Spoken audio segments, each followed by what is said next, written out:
We used to set the vision for the school, ensure that the students as well as the teachers get the required guidance and support to meet that objective.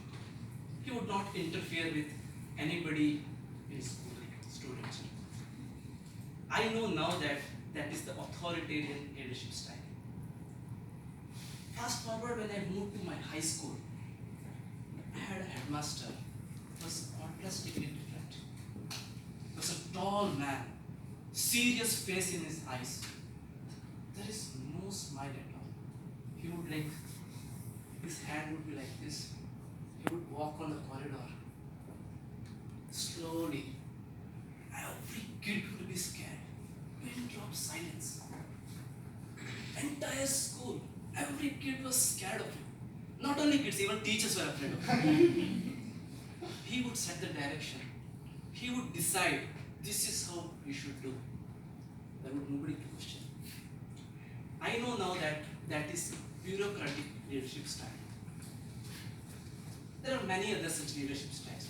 Pace setting leadership style. You might be knowing some of your managers or leaders. The leader sets the pace. He sets the standard so high. Productive. Then there's another style, innovative leadership style. Like I had this manager who would always come to the developers and say, what can we do differently? Can we do some automation? Always this kind of innovative ideas you wanted. He went on to actually do it as well. So that's the innovative leadership style. And then there is altruistic leadership style where you want to be in harmony with everybody. When there is a broken relationship, you would want such kind of leader who would set up everything, right? And there is most common leadership style called democratic leadership style, where you want to make sure that everybody involved, clients, the customers, the employees, everyone is on the same page.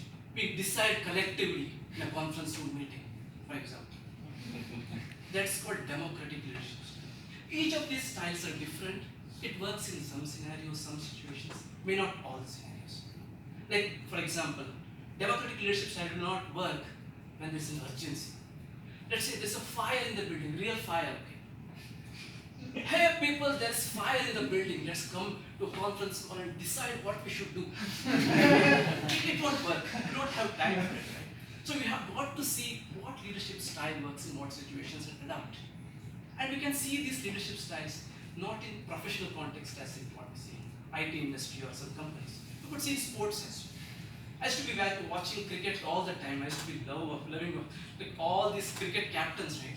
I started off with Muhammad Azharuddin, Saurav Ganguly, MS Dhoni, and Virat. Each one has their own style, different style. Starting from the toss, pitch report and toss, going up till the post-match ceremony, right? You can see how the leadership style changes. How do they behave? How is their body language? How they communicate? There's a problem during the ground when this actual match is happening. What do they do? Even the post-match ceremony, when they win the game, when they lose the game, how do they react? So many things to learn. And the great myth, right? You have to be a great performer to become a great leader. We have a real example. I used to like Sachin as a cricketer, but we all know as a leader, he was not that effective. Even I was individual contributor. Great individual contributor. My manager was so happy. He was so good. He made me module lead when I was only 1.5 years in Infosys. Overwhelmed with this new responsibility of leadership, I did what everybody does. I started delegating. People start from here, delegate here, delegate here, delegate here. Finally, who would work? I mean, that was the mistake I did. Leadership comes with responsibilities and it is a lot of hard work. I could clearly see when I was in the UK in the customer side, we used to sit on the same floor along with the managing director of the company. He would be the first person to come to office and would be the last person to leave. People would leave generally around 5:30, 6 o'clock. Most of the people would be empty. Only Infosys guys, like 3-4 guys, stay a bit late. But we used to see him sitting still and working hard. We could see that. He also had one unique character, apart from all the leadership qualities like decision making, integrity, and all that. He had that uniqueness of energy. The moment moment he would walk, the way he would talk, he would enjoy. People would see the difference when he comes to the party, right? You could feel that energy and enthusiasm that he had. It was a differentiating factor I had seen in most of the games. That uniqueness was there. I also saw one more leader, a great leader. He's looking like a simple man, just like another team member. He was intelligent, hardworking, everything, but he was different. Whenever there used to be crisis, when nobody would take care of anything, he would be the one to stand up. Not because he had to, but he wanted to. When he would speak, everybody would listen to him. Not because they had to, because they wanted to. Because he was so humorous and he was so lively. And there was an opportunity for someone to grow up.